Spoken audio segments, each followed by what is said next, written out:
Damn. Hello everyone, welcome to None of the Above. I'm your host Sam Sholly, and today I'm joined by Black Lives Matter activist DeRay Mckesson. DeRay, thanks for agreeing to talk to me today. It's good to be here. Nice easy one to start with. What prompted you to join Black Lives Matter?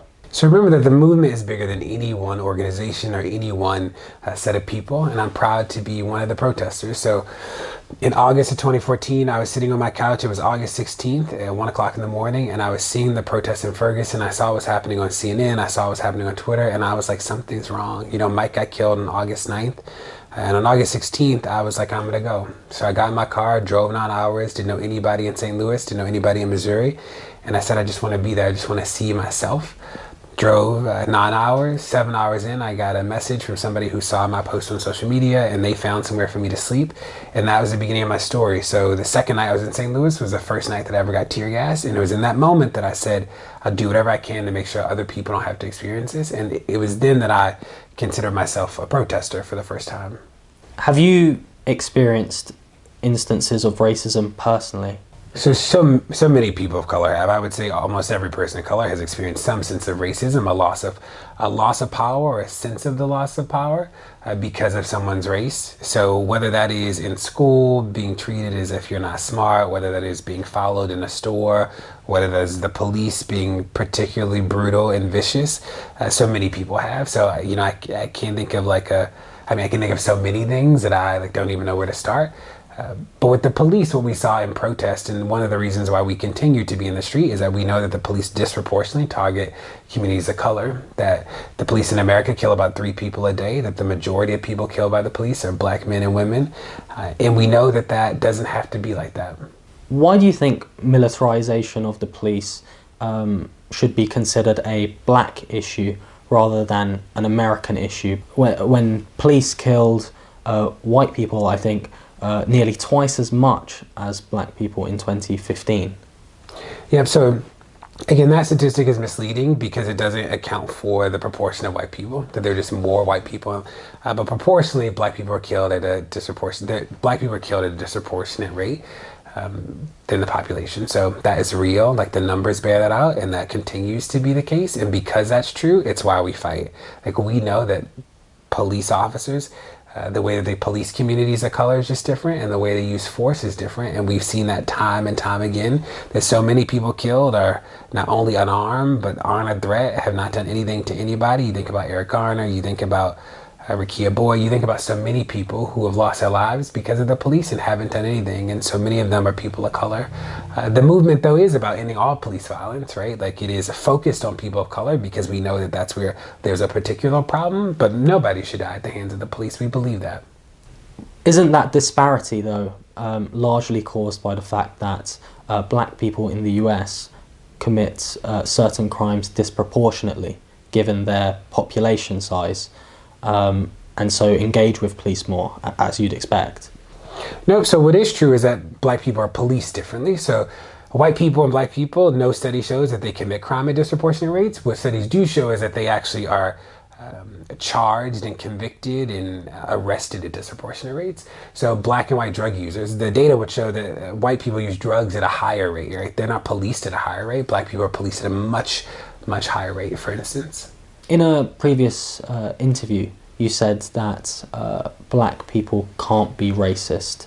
What did you mean by that? Could you explain that? Yeah, so I'm not the first person to say it. Racism is about power, and black people don't have power in America, like systemic institutional power. White people have it. That when we think about white supremacy, what white supremacy is that white has become normal, and that we've constructed a society where white is centered in everything. And in that society, black people can't be racist because racism is about the function of power, like using the power that you have because of your skin color to do things in society, and black people don't have that. How do you reconcile that with the fact that for the last 8 years, America has had a black president? Yeah, so I don't think that you believe that one person suddenly changes the tenor and tone of an entire country. I hope you don't believe that. I don't believe that. In the same way that you have a leader over here, and like, she doesn't single-handedly change the tone and tenor. Like, the Queen doesn't suddenly say that there's no racism or that there's no sexism just because there's a woman leader. Doesn't mean that there's no sexism in the UK. I don't believe that that's true. Just like in America, just because we have a black president doesn't mean that racism has gone away. What we've actually seen is that people are more brazenly racist in some ways as a backlash to his presidency. It's a sociological definition, the one that you brought up there. But doesn't it depend on where it's confined to? So, for example, in Zimbabwe, would it be fair to say, if the definition is confined to Zimbabwe, that white people can't be racist in that society because black people occupy most of the positions of political power in that country? White supremacy is much bigger than borders at this point. That we live in a world, in your country, of all countries, right, colonized everybody else. Like, we live in a world where whiteness functions in a certain way, that whiteness itself has a certain power and a certain currency all across the world, and that is real. So, I've not been to Zimbabwe, so I can't talk about the power dynamics there, but what I can say is I'm confident that whiteness continues to function in a way that's privileged and treated as normal, and blackness is treated as other. Worldwide? Yes. Could you explain why you believe it to be? No, because it's true. I don't, in the same way that you believe water is wet and the sky is blue, like, we know that white people continue to have, that white supremacy is real all across the world, that racism is real, that colonialism has a deep impact, that in America, slavery continues to have an impact in how systems and structures are built, how they function, and how they exist. How powerful do you think I am as an individual? Because I was born in the UK, but both my parents were born in Iran. So do I have the potential to be racist given my position in society? What do you think? Yeah, but again, this isn't a game of like how do we play with power? Like, that's not how we think about this work. It's not a game. This is like real people's lives. So we think about whiteness functions in a whole different way. And when we think about what it means that white is considered normal, so baby dolls look like white people. Nude is white people's skin color. It's not my skin color. Like, Band-Aids were designed to look like skin tone. That's not mine. That is what it means that we've constructed a society where white is normal, and everything else is a derivation of that. So this isn't a competition between like all of the others, like who is the most oppressed, like what does that look like? This isn't a game about the oppression Olympics. It is about acknowledging that white supremacy like is real, that whiteness functions in a certain way, and that everything else is deemed other. But a system is comprised of individual cases and examples, surely. So they're not irrelevant, are they? Yeah, but I don't know. So are you saying, so do you think you're white? Are you white? Well, no. Okay, so like I said, is that like whiteness functions in a certain way that is very different, and everything else has been deemed other in this society. So you, like me, like so many other people, like sit in proximity to normal, in a way that is really damaging for how people function in society all across the world. And this isn't a competition about like, is your otherness the same as mine? And like, what does that look like? Like, that is what we call the oppression Olympics. And like, that is a game that doesn't get us any closer to freedom or deconstructing systems or equity and equality. But again, it's acknowledging that whiteness functions in a certain way so that we can take that and then do the work that we need to do to bring in equity.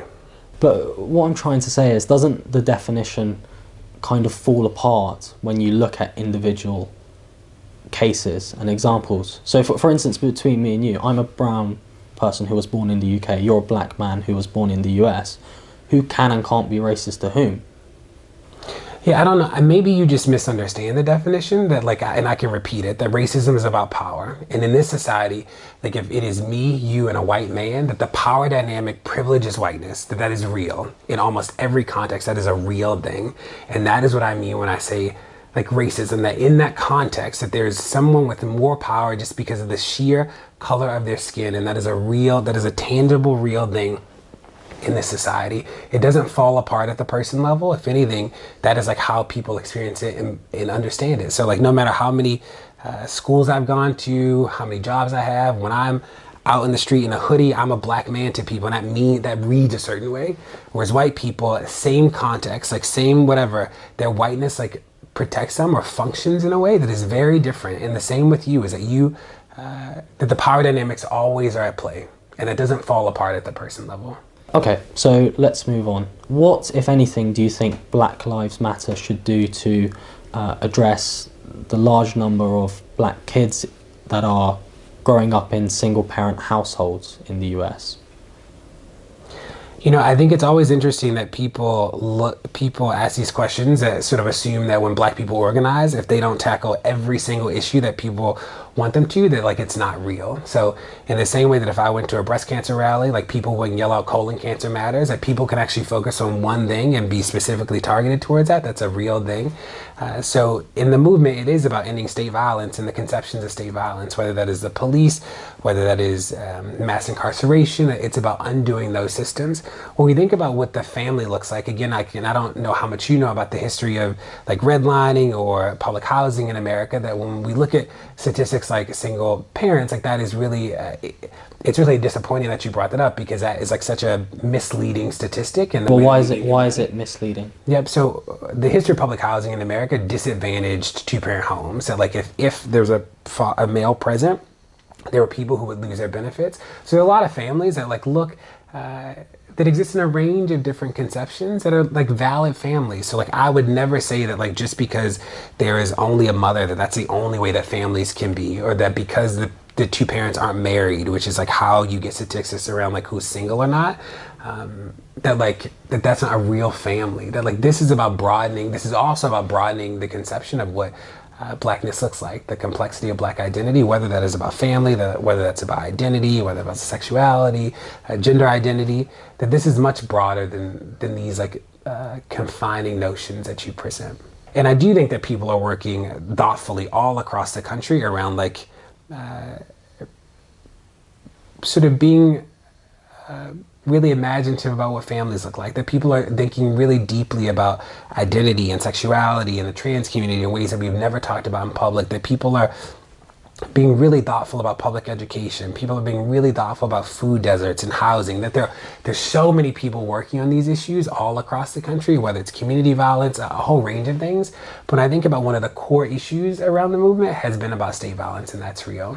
What about violence more broadly though? Because one criticism that is often made of Black Lives Matter is that Black Lives Matter don't often focus enough on the fact that, for instance, the FBI reported in 2013 that 90% of Black murder victims were murdered by other Black people. Did you look at the statistics for white? It's similar, but people are saying, why do you only focus on this sort of violence and not that sort of violence? I appreciate that you looked at all of the stats. So remember that people often commit crimes like near the people they live with. And like people often still live in segregated communities, at least in America.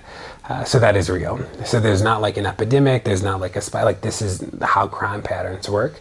And again, the movement has been focused on ending state violence. And that doesn't mean that there aren't activists focusing on community violence. They have been doing it for years. And do you expect like places like Planned Parenthood to work on food deserts? Like, do you expect them to do that? No, right. Like it's only when Black people organize that like if you don't focus on every issue at the same time that people are like really frustrated by it for some odd reason.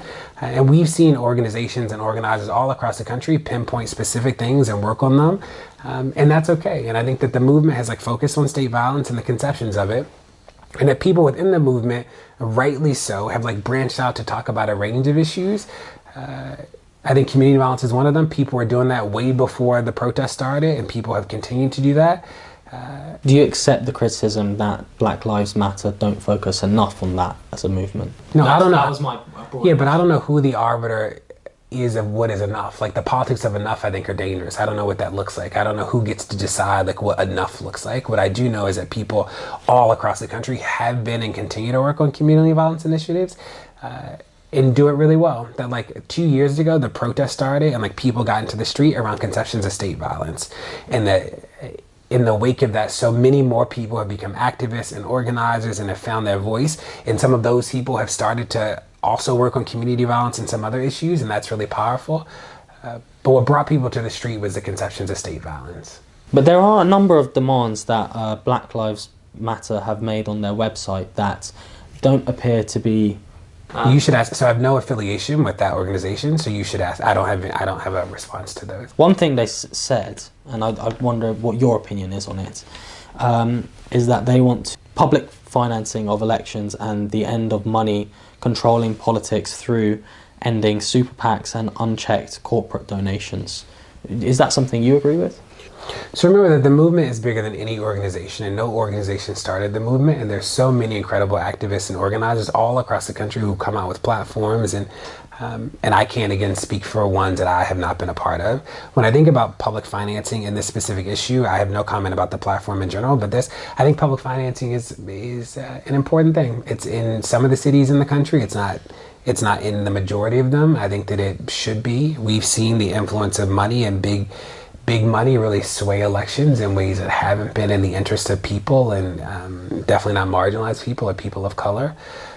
So I think that's important. I think that could be an important way to move forward, depending on the context. Do you think that's part of the reason, for instance, that Donald Trump was popular, because he came across as anti-establishment because he wasn't taking as much corporate money as other candidates? No, I think that would be a stretch. I mean, I think that some people didn't trust Hillary. I think that he got a lot of airtime. People didn't take him seriously. He was on TV all the time, and then you look up and, he won, right? So I think there was like this authenticity thing with him that really spoke to some people in a way that is continuing to be damaging over at home.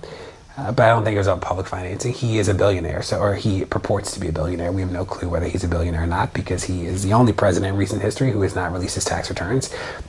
So public financing, I think, in no way played a part in people's either love or hate of Donald Trump. What do you think did? So many things. So this is an election that was about the choice between no ideas and ideas that people didn't fully love, and no ideas won, which is like a wild thing, that Donald Trump only released like a handful of plans that weren't even fully baked out. It was like a wall, it was restrict Muslims from coming, and it was like he might repeal Obamacare, and he's backtracked on so many of those already that we don't really know what Trump believes, except for the fact that he ran a campaign that was rooted in bigotry, racism, and xenophobia. And those things continue to be true as he transitions, or seems to transition, into the White House with the people that he's appointed, and that's really problematic. I think that Hillary had a trust gap, and there are people who just didn't trust, the people just didn't believe her in some ways, which I think was hard. And with Trump, I think that he, is a reality TV star, so he knew how to play the media really well. And that spoke to some people. And then the other thing that we have to contend with is that a lot of people didn't vote in America. Like 50 reports of 40 to 50 million people decided not to vote, and that had an impact. And also white women in America have voted for Hillary in ways that no poll suggested. So it wasn't until Election Day that people realized that white women actually supported Trump, and nobody thought that would happen. And people are still trying to figure out like what led to that, especially given his deep history of sexism in the country. So what do you think led to so many white women supporting Donald Trump? I don't know.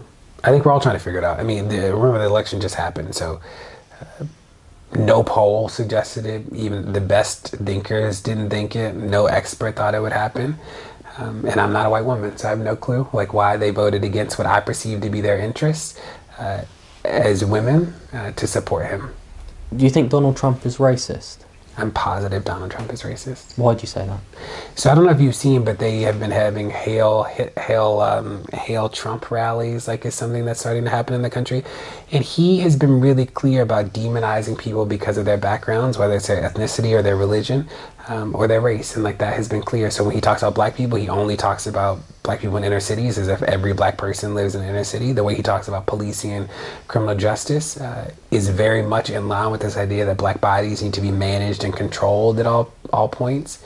Could you give a specific example of something he said so people can understand at home? Yep, so I'll repeat it. So what he said is that black people only live in inner cities, and what he said is that like we need to increase the number of police officers in communities of color to keep them safe, which we know not to be true. He's also supported a national stop and frisk policy, which is wild. Like we don't even know how that'd be implemented, but this idea that the police all across the country would be able to just stop and frisk people at will. We know that stop and frisk is disproportionately targeting people of color, especially black men, that these are things that we know not to have a positive impact. We know to be implemented in racist ways, and he has come out and supported them as a part of a national platform. Do you think that Donald Trump's presidency will end up helping Black Lives Matter? I think that his presidency will be damaging for marginalized people, for black people, in incredible ways. I don't think that this is a helpful or productive step forward. I think that What we do next is like make sure that we organize to mitigate any harm that he might have, and then also to maintain the progress that we've made so far. DeRay, thank you. Cool. Good to be here.